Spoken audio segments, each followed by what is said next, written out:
Ya, Assalamualaikum warahmatullahi wabarakatuh. Salam kebajikan, Om Swastiastu, Namo Buddhaya.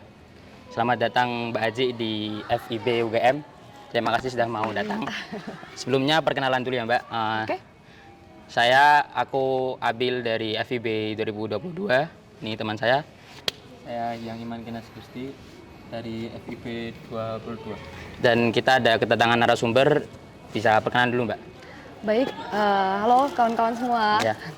Salam kenal, saya Aji Valeria Kristiasi dari salah satu kampus sebenarnya di Jogja. Ya. Tetapi karena hari ini kita akan bicara tentang lingkungan, saya belajar di luar kampus, di beragam komunitas. Dulu di Kebun Lintang Panglipuran itu komunitas konservasi begitu, terus belajar, dan untuk saat ini di 3 tahunan belakangan ini belajar tentang ekofeminisme di komunitas Ruang Baca Puan, itu komunitas platform digital kayak gitu. Kita melalui Zoom dan lain-lain antar pegiat lingkungan di Indonesia. Kalau Mbak Aji ini kan termasuk pembelajar ya, pembelajar lingkungan hidup yang konsen di lingkungan hidup. Kalau tentang lingkungan hidup dan kondisinya sekarang gimana Mbak? Untuk kondisinya sekarang sesungguhnya ironis sih. Mungkin kita kalau di sini lagi di bawah pohon gitu ya. Akan tetapi kalau kita bicara satu teritorial negara itu, kebetulan aku sebenarnya aslinya Kalimantan Timur ya. Bagaimana misalnya aktivitas industri di Kaltim, industri ekstraktif khususnya, itu justru menyisakan kerusakan-kerusakan lingkungan yang salah satunya adalah hutan yang sebegitu luas, dan itu semakin rusak begitu karena mungkin aktivitas pertambangan, misalnya ada perkebunan sawit, hutan tanaman industri HTI dan lain-lain. Hal inilah yang akhirnya menjadi acuan kami untuk, karena itu juga empiris ya. Misalnya tempatku sendiri, aku berasal dari salah satu desa di Kalimantan Timur yang dia satu kecamatan dengan, kalau nonton film Sexy Killers tuh, blastingnya tambang batu bara misalnya, itu kita satu kecamatan dengan desa itu. Iya. Nah itu di Desa Mulawarman itu kan jaraknya 30 kilo, tetapi kita kan satu kecamatan. Selain itu juga aku punya memori masa kecil. Dampaknya kena ya Pak? Iya tentu saja gitu. Yang dulu masih luas sekali hutannya, dan sekarang tambang itu udah di belakang rumah. Jadi semakin luas begitu. Bahkan getaran ledakan, blasting itu kan ledakan, tanah yang diledakkan itu mungkin sampai ke rumah-rumah warga kayak gitu. Jadi seperti gempa buatan gitu. Kalau di Jawa ini alami dia ya, maksudnya memang ya mungkin teman-teman dari teknik geologi sudah menjelaskan, atau teman-teman geografi, bahwa ini lempeng tektonik, ini lempeng apalah kayak gitu kan. Tapi kalau kami itu gempa buatan itu. Nah itu yang ironis. Dan tidak hanya contohnya di Kalimantan Timur, mungkin di tempat-tempat lain terjadi eksploitasi alam itu ya. Oleh karenanya dengan kejadian itu kan realitas. Nah, hal itulah lingkungan hidup hari ini semakin mengkhawatirkan. Nah, bagaimana caranya untuk sekarang ini dengan keterlanjuran yang sudah ini loh. Apakah mau semakin diratakan, dihancurkan, atau kita menahan laju perubahan itu gitu, dan juga memulihkan itu kondisi lingkungan hari ini. Kalau ini kan memiliki judul pergerakan alternatif di lingkungan ya. Kalau menurut Mbak Aji itu macam-macam pergerakan itu apa aja, Mbak? Warna-warna pergerakan untuk lingkungan hidup gitu. Nah, untuk pergerakan sendiri kan berarti kita kalau sudah tahu realitas yang tadi, ya ironis tadi. Berarti kalau dia hanya diam dan meratap, itu nggak bergerak itu namanya tuh. Meratap aja dia nggak bisa ini kayak gitu kan. Iya. Hanya menangis gitu, itu nggak bisa disebut gerakan pada akhirnya. Harus berhenti dulu dari ratapan-ratapan kayak gitu, dan melakukan hal-hal yang sekiranya itu menjadi alternatif itu sendiri. Contohnya nih, misalnya yang tadi aku sebutin bahwa awal mula aku sadar bahwa lingkungan ini semakin mengkhawatirkan itu kan aku join komunitas konservasi Lintang Panglipuran itu. Nah, yang dilakukan teman-teman di komunitas itu adalah melakukan penanaman ke gunung-gunung gitu, ke beberapa pantai, termasuk penghijauan gitu. Termasuk Mapagama UGM sebenarnya. Berarti pergerakan ini bukan hanya sebatas turun di jalan ya, Pak? Iya, tentu. Yang hari ini kan mungkin teman-teman mahasiswa kayak gitu kan, kita turun ke jalan bersolidaritas. Tentu itu bagian dari bergerak. Tetapi ada cara lain, ada cara lain, ada model lain yang sesungguhnya ada anak-anak muda yang melakukan gerakan-gerakan lain yang terlihat sunyi gitu. Kalau yang di jalan ini kan riuh itu, riuh sekali gitu. Anarkis, bisa dibilang lah. Iya, apalah itu sebutannya. Riuh karena ya dia juga itu mungkin bagian dari strategi untuk menyadarkan gitu kan. Sebenarnya itu nggak salah juga, hal-hal yang riuh itu. Tetapi ada juga yang dia memilih jalan senyap, yang penanamannya seperti tadi tidak terlihat populer memang. Iya, tidak terlihat populer, tetapi hal-hal inilah warna-warni gerakan hari ini kayak gitu. Belum lagi pegiat-pegiat lain yang melakukan alternatif gerakan tadi ya, concern di isu energi, ya menciptakan alat-alat yang bisa didaur ulang, plastik yang bisa dibuat batako seperti ini, hal-hal seperti itu. Terus kemudian dari sampah malah jadi listrik, dari sampah jadi bensin dan lain-lain, itu sudah ada gitu, dan itu sudah terjadi di beberapa tahun belakangan ini. Ketika sudah sadar bahwa ya gila ya, ini udah makin rusak kayak gitu. Nah itu yang makanya perlu berhenti meratap dan melakukan hal-hal yang seperti itu. Tapi munculnya kesadaran itu apakah harus di media sosial, Mbak? Apa kita harus lihat langsung, oh ini begitu rusak, begitu ironis lingkungan ini, apakah harus kita lihat dari medsos dulu? Ya medsos itu kan media aja ya, dia tools, dia alat. Apakah itu harus di post dan lain-lain kayak gitu ya, dikabarkan, yaitu kembali ke kehendak pribadi si orang yang sedang bergerak itu, gitu. Ada beberapa yang udah bertahun-tahun dia misalnya gini, aku tuh ini ada gunung yang sebegitu gundul begitu. Aku pengen pohon ini jadinya segini dulu baru aku kabarkan. Seperti ada yang viral sepasang yang entah di negeri jauh itu, dia berapa ribu gitu kan. Kita baru tahu setelah udah 20 tahun tuh. Gila ya ini. Setelah pohonnya udah gede-gede. Udah gede-gede. Nah, jadi setiap pejuang lah, kita sebut gitu, pejuang yang bergerak begitu. Dia ada strategi yang aku mau memberi kabar ini kapan? Mau dia cepat atau mau dia bersabar untuk tunggu jadi dulu, aku baru ngasih inilah role model bergerak dalam lingkungan kayak gitu. Nah, tidak ada yang salah juga, yang misalnya wah ini yang terlalu riuh nih campaign-nya, jadi salah nih, enggak, ini lebih bagus yang bersabar terus udah jadi nih pohonnya. Enggak juga, semua itu kalau aku secara pribadi ngelihat misalnya kita lihat realitas lingkungan yang sebegini kacaunya, segala cara akhirnya harus didukung. Mau itu cepat, yang campaign yang dipost, atau dia memilih bersabar, yang senyap sekali, kita baru tahu 10-20 tahun kemudian. Dengan segala resiko yang ada? Iya, salah satunya. Kan yang juga gini ya, terkadang itu juga strategi loh untuk mengabarkan. Kenapa?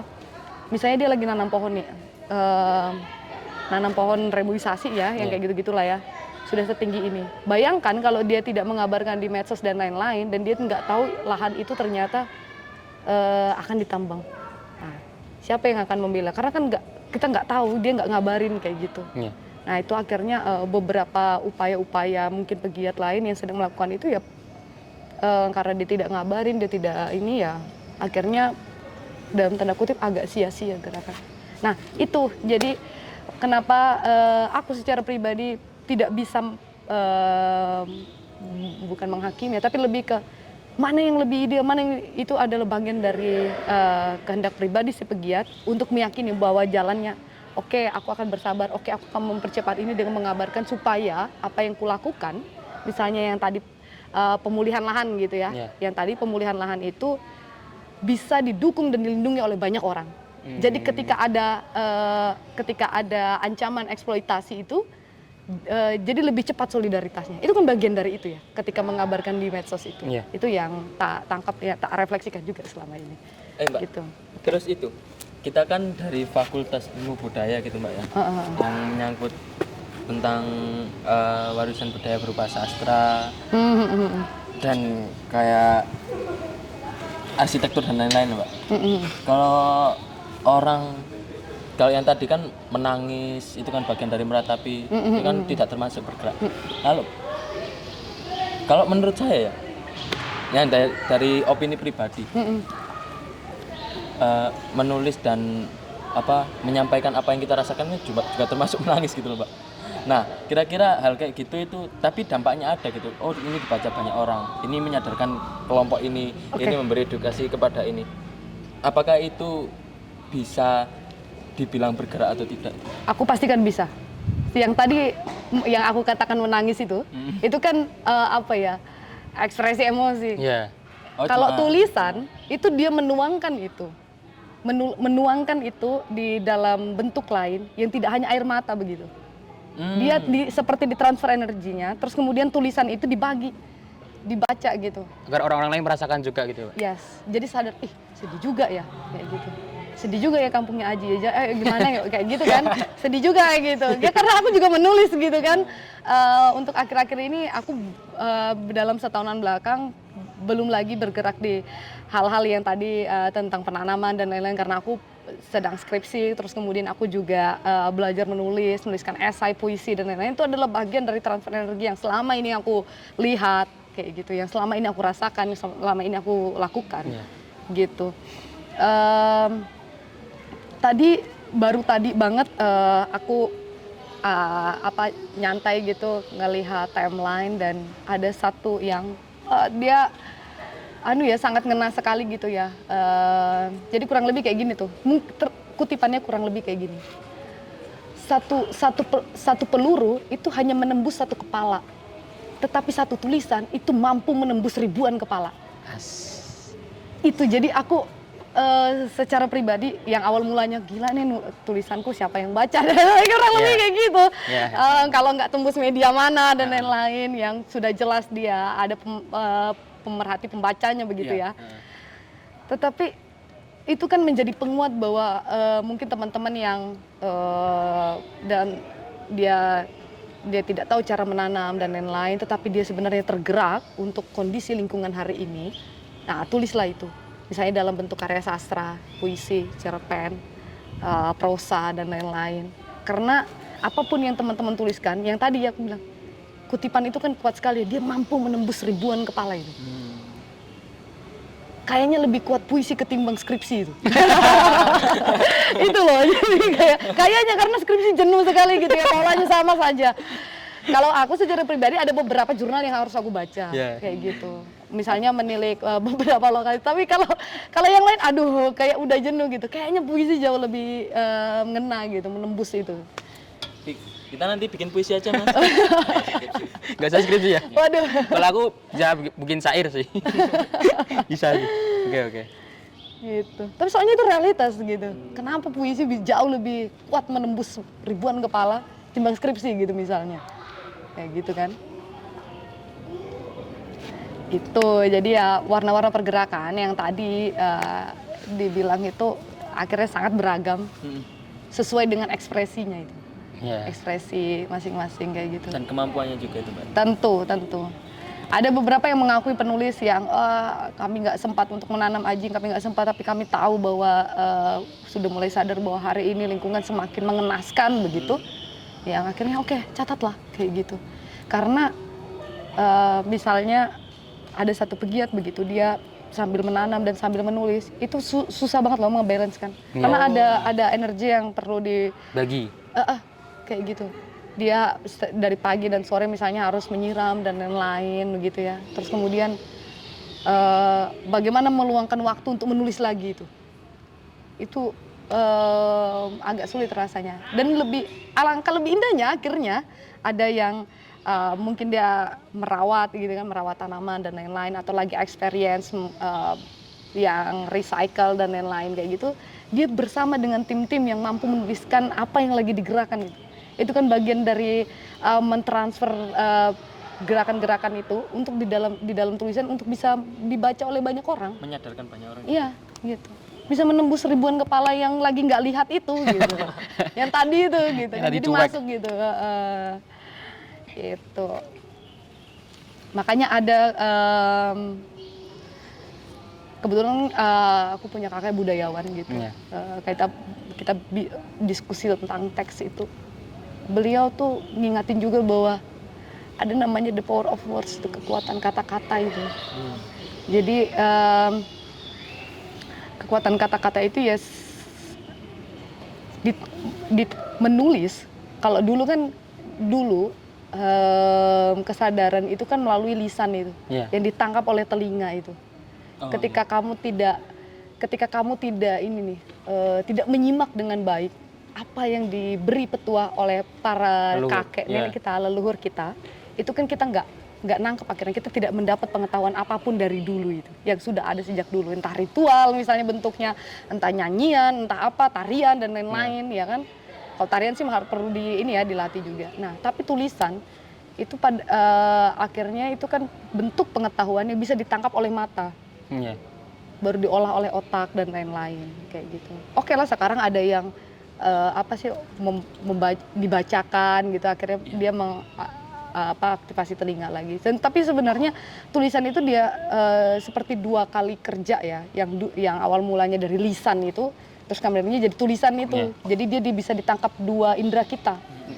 Nah, dan itu ketika tulisan itu ditangkap oleh ribuan mata yang tadi, menembus ribuan kepala tadi, dan padahal dia jauh dari lokasi kejadian atau perjuangan pergerakan hari ini, itu kan akhirnya begitu si pembaca itu sepakat, iya juga ya, kasian banget, kayak gitu. Nah, tapi kalau ada experience. Gini Mbak, ada kata-kata nggak perlu banyak kata-kata, yang penting bukti nyata, terus itu gimana Mbak? Aduh, ya sebentar. Itu bagian dari pesimisme ya. Iya benar. Bisa jadi. Bagian aku menangkapnya itu kadang emosi sesaat. Gak perlu kata-kata kita bukti nyata. Padahal dia perlu meninjau dulu kata-kata yang seperti apa.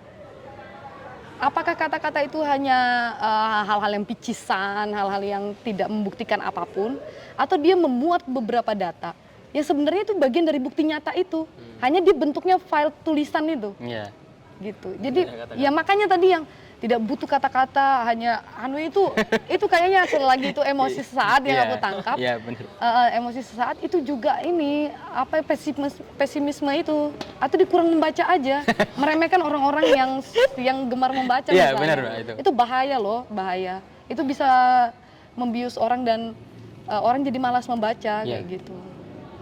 Dia meremehkan kekuatan kata-kata itu, gitu. Terus tadi kan sudah diterangin masalah macam-macam pergerakan ya.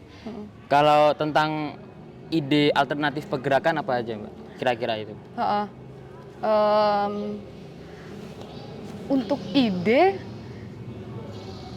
aku secara pribadi hari ini masih tetap menggali. Kita hari ini masih menggunakan listrik. Dan sangat ketergantungan dengan listrik ini. Sedangkan yang tadi contoh-contoh kerusakan lingkungan itu kan sebenarnya bagian untuk menghadirkan listrik itu. Batu bara itu kan, dibakar, jadikan PLTU uap itu, terus kemudian energinya dialirin sampai ke kita hari ini, kita masih bisa pakai handphone, laptop, kamera dan lain-lain. Ini menyalakan fakultas. Menyalakan satu GM, menyalakan satu Jogja, satu Jawa ini. Ini batu bara dari itu lah. Dengar ya. Boleh. Nah, kan teman-teman udah mulai kenal nih, udah mulai tahu, tinggal ditelisik secara data ya. Dan aku pikir banyak lah ahlinya di game ini kan. Nah, aku secara pribadi lagi sedang menggali tentang alternatif energi itu. Bagaimana misalnya, kita butuh listrik, tetapi bagaimana caranya untuk tidak merusak hutan-hutan Kalimantan, misalnya. kayak gitu. Tidak menambah lagi, tidak menambah luas kerusakannya kayak gitu. Mungkin terlihat tindakan kecil sekali kayak gitu yang tadi beberapa teman melakukan dia recycle lagi beberapa barang dan lain-lain. Tetapi setidaknya itu adalah bagian dari upaya untuk iya ya, kasihan juga teman-teman di Kalimantan, Sumatera misalnya kayak gitu. Nah hal-hal seperti itu yang akhirnya menggali eksperimen lagi sih untuk misalnya oke, botol plastik kayak gini atau yang lain ini dari minyak bumi kayak gitu yang yaitu jagon-jagon plastik yang bikin ya akhirnya sampai kita pakai hari ini ya tentu sebenarnya secara manfaat kita pakai gitu. Ini adalah hasil dari perkembangan pengetahuan dan teknologi itu. Nah tapi bagaimana caranya untuk tidak menambah waste lagi, tidak menambah sampah lagi dan lain-lain. Beberapa praktisi kan dia kan mencairkan itu kan karena dia tahu dari minyak. Nah akhirnya minyaknya itu dipakai untuk menyalakan apa gitu. Nah yang hal seperti itu. Aku juga masih riset terkait yang biogas, bagaimana mereka mengubah sampah buah jadi listrik juga, kayak gitu. Terus kemudian hal-hal seperti itu sih yang aku pikir dia masuk di dalam role model juga, aplikatif juga gitu. Tinggal nanti bagaimana juga dari ide-ide tersebut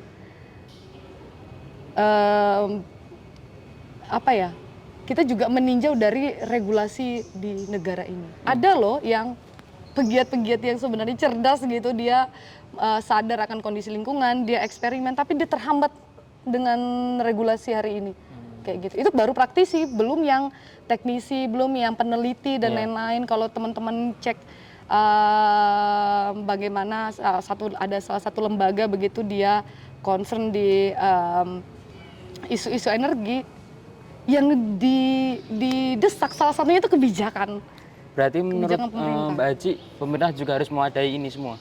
Tentu, nggak hanya berhenti, nggak hanya berhenti di awards. Ada beberapa yang dia bikin apa gitu kan, dia berhenti itu di awards doang. Terlihat itikat baik begitu, tetapi tolonglah hal-hal seperti ini kan alangkah baiknya difasilitasi. Kurang begitu. Diapresiasi juga ya Mbak sama pemerintah? Apresiasinya ya gitu, pemerintah kan awards aja. Di penghargaan itu udah kita udah apresiasi kan gitu nanti pembelaannya. Padahal yang kita butuhkan tuh tolonglah ini dikembangkan begitu. Ini adalah bagian dari local pride kita. Kayak gitu. Nah, makanya aku yakin betul bahwa negara ini nggak krisis warganya yang cerdas. Tapi mungkin krisis kebijakan yang berpihak sama kebutuhan warga sesungguhnya kayak gitu. Benar. Coba deh nonton film Jogja Rakus Energi. Bagaimana misalnya satu hotel yang sesungguhnya bisa menyalakan 400 rumah gitu, malah dibangun satu hotel yang sebegitu rakus misalnya. Hari ini kan hotel itu kan sebegitu banyak, kencang gitu. Padahal ini bisa menyalakan 400 rumah tangga gitu. Dalam 900 watt ya itulah kurang ini. Nah, hal-hal seperti ini kan yang apakah perlu namanya batasan mungkin ya kalau dari kebijakan entah misalnya pemerintah di sini untuk ya udah bukan batasan, mungkin lebih dicukupkan. Udahlah cukup segini aja lah. Yang penting wisatawannya sustain gitu. Wong naik haji aja sekarang dibatasi kok kayak gitu kan. Iya kan? Benar. Karena mereka nggak memilih untuk membangun sebegitu banyak karena memang banyak kan peminat naik haji ke Arab Saudi begitu. Nah mereka memilih batas, oke kamu kuotanya sekian kayak gitu. Nah hal kayak gitu kan bisa berarti diaplikasikan di Jogja kan? Bisa. Ketimbang malah menambah hotel, malah menambah konflik, menambah apa-apalah ya kayak gitu kan.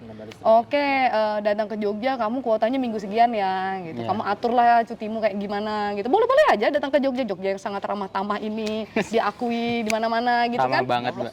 Nah, tapi pola-pola kalau misalnya Jogja, khususnya Jogja untuk pembangunan yang justru malah terlalu memakan energi listrik yang sesungguhnya berasal dari merusak hutan itu. Nah, ini yang perlu direfleksikan dan perlu diaplikasikan juga bahwa kayaknya perlu batasan dan itu dicukupkan. Karena bahaya, ini jangan-jangan malah Jogja jadi pendukung kepunahan massal yang akan datang. Ya gitu. Allah, jangan dong. Nah itu jadi jangan kan, makanya Jogja ini kan diuntungkan dengan tidak begitu maksudnya tidak ada pemandangan kerusakan alam sehari-hari. Di tempatku tuh begitu. Gunung ini kan dulu gunung ini kan. Bukan tidak ada, Mbak, gak kelihatan aja. Oh ya, kan. Tapi kan sorry. Tapi pastinya kalau di tempatku itu di Kalimantan tuh kayak gitu tuh. Iya. Ini misalnya ini gunung gitu kan. Gedung ini anggap aja gunung. Iya. Bisa-bisa Gedelman nih sudah ini. Oh. Gitu karena ada aktivitas dan itu sehari-hari itu. Kayak seolah-olah jadi wajar begitu kan. Udah terjadi mungkin 30 tahunan belakangan ini. 40 tahunan belakangan ini kurang lebih. Tapi Nah, itu Mbak, kan pernah lihat sekilas lah baca opening halaman-halaman pertama bukunya Murray Bookchin, Ekologi Anarkisme kalau nggak salah ya. Politik ekologi sosial? Bukan ya, ekologi nanti. Itu dia bilang kalau ada energi alternatif yang tidak bisa habis gitu loh. Energi pokok alternatif yang nggak bisa habis gitu. Matahari, angin sama air kalau nggak salah. 3 itu. Nah, itu kenapa kok susah banget diterapkan gitu loh, Mbak? Apa memang udah ada yang penerapannya tapi kembali lagi sama omongannya Mbak Aji tadi cuma sebatas award saja dari pemerintahnya, kehalang sama regulasi itu. Iya, kalau dari aku masih belajar ya terkait itu tentu bagaimana realitas yang terjadi di Indonesia dia kan selain kepentok dengan kebijakan itu kan ternyata kan kebijakan ini kan masih dia bertumpu kepada ekonomi yang hanya menguntungkan beberapa orang begitu, mengkayakan beberapa orang kayak gitu, atau mungkin kalau kajiannya kan kapitalisme dan lain-lain itu kan. Nah ini yang tidak mau dirubah ini gitu, orang-orang yang sudah kaya, nyaman, yang kerjaan flexing aja itu nggak mau kan merelakan itu kan. Kalaupun juga mereka mau merelakan itu untuk kepentingan publik misalnya yang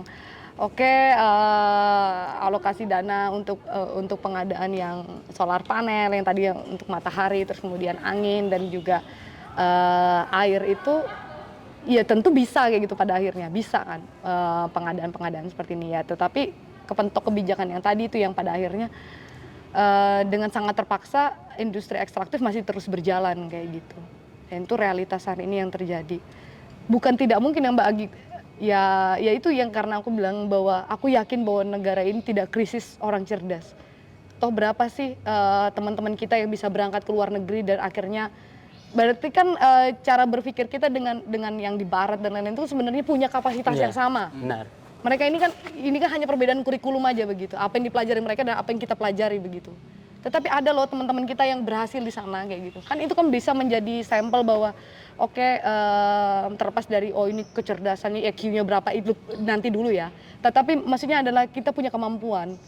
Nah, bagaimana mengalokasi itu gitu. Bagiku kudu lebih cepat lagi sih, entah gimana caranya mendesak-desak bahwa kebijakan itu perlu lebih berpihak sama kebutuhan warga dan juga tidak lagi merusak lingkungan hidup hari ini kayak gitu, hutan-hutan, sungai yang tercemar, laut yang tercemar dan lain-lain.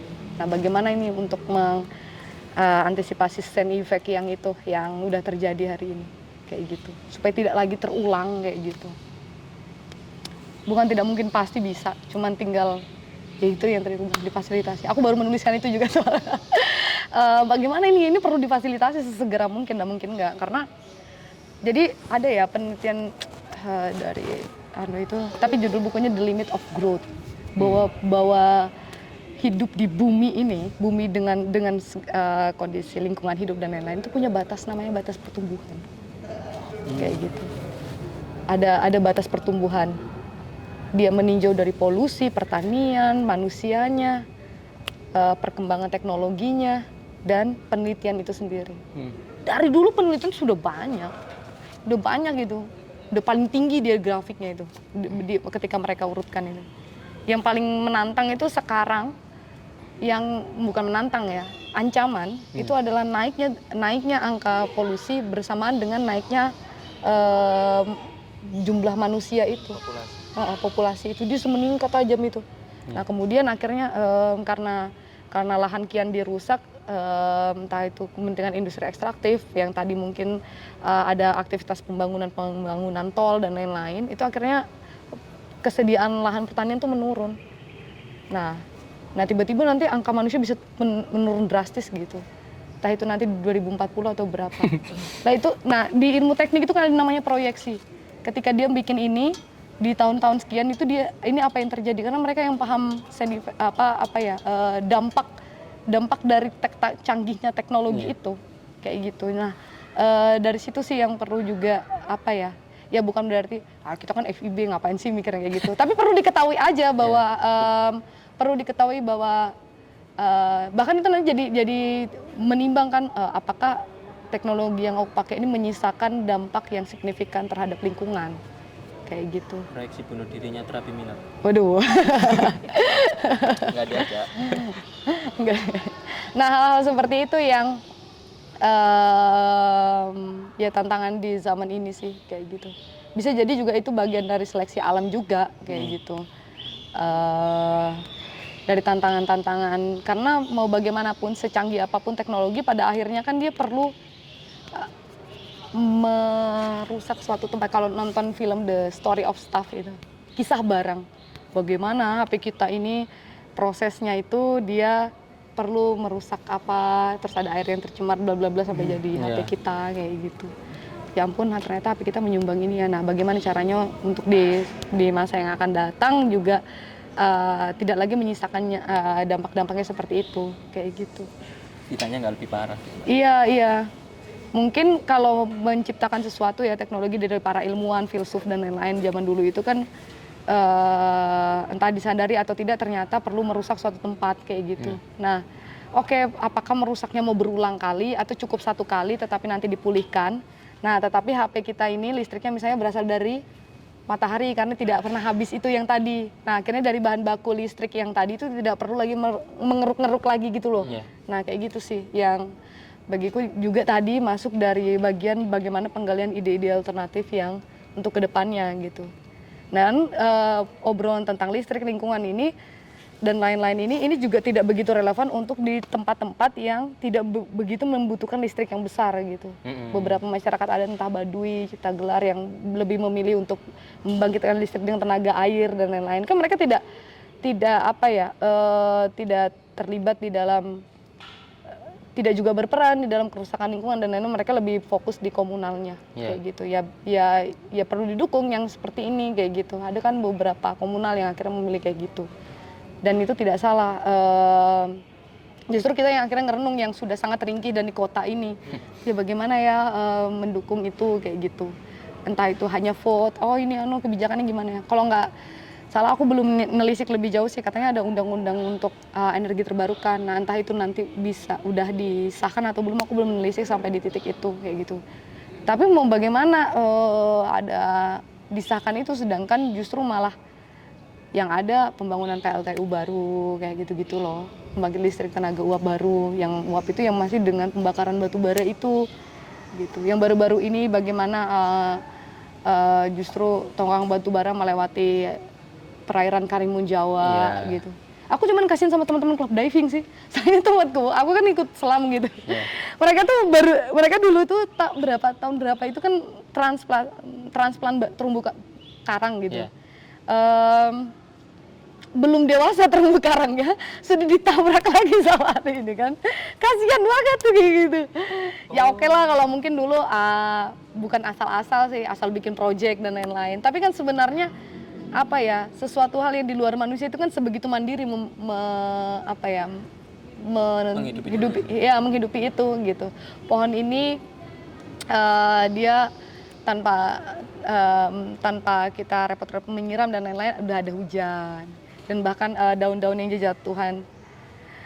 Kalian sepakat nggak kalau daun itu bagian dari sampah? Sekarang aku nanya deh. Sepakat. Kenapa sepakat? Sebenarnya juga enggak sih, Pak. Karena dia organik gitu loh. Iya. Bisa didaur ulang. Tapi ketika nggak didaur ulang terlihat ngotorin nggak sih? Nah konteks sampah ini sampah yang membuat kotor di mata kita atau sampah yang benar-benar merusak lingkungan? Berdampak buruk bagi kita gitu. Oke, aku jelasin ya. Ada satu pegiat sungai gitu di tempatku, dia bener-bener nyadarin aku bahwa daun itu bukan sampah. Hmm. Daun yang berguguran jatuh di ini, kenapa dia bilang bukan sampah? Dia bilang daun itu adalah serasa. Serasa yang daun itu akan membusuk dan dia akan masuk di akar dan lain-lainnya, kan begitu kan Kembali ya, lagi. Dia bukan bagian dari sampah. Sampah itu kan hadir karena mulai hadirnya produk teknologi industri hari ini. Oh iya.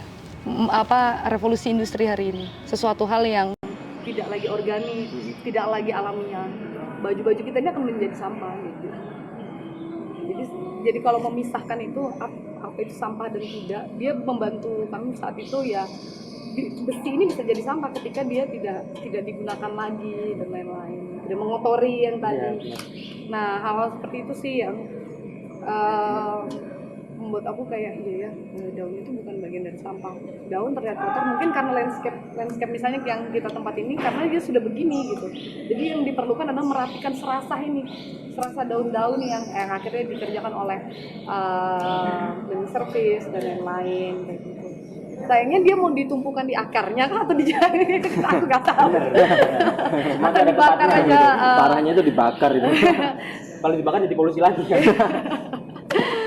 Ya kalau dia masih skala kecil sih nggak terlalu ya, maksudnya kecuali ya hutan ribuan hektar, nah itu yang baru polusi sampai ngap Singapura, Malaysia itu kan. Ispa semua tiba-tiba gitu. Kalau masih kecil sih nggak apa-apa. Jadi kalau itu kan bicara ukuran juga ya. Nah, ada juga yang dibakar tuh kemudian dijadikan ditaruh di akar jadi kompos lagi. Nah, jadi sebenarnya tinggal pola perilaku juga sih, pola perilaku. Bicara lingkungan itu juga pola perilaku kita terhadap sesuatu, sampah kita, apa yang kita konsumsi kayak gitu kan. Itu juga bagian dari penggalian ide alternatif. Jadi sangat banyak. Ada yang penanaman, ada yang zero waste, ada yang recycle, ada yang macam-macam, ada yang advokasi, ada yang menuliskan, ada yang menyanyi, ada yang jadi sangat beragam. Nah, bagaimana pertemuan keberagaman cara yang tadi ini mungkin ada satu momen yang bisa ketemu kayak gitu, ketemu dan memang betul-betul jihad menjaga lingkungan,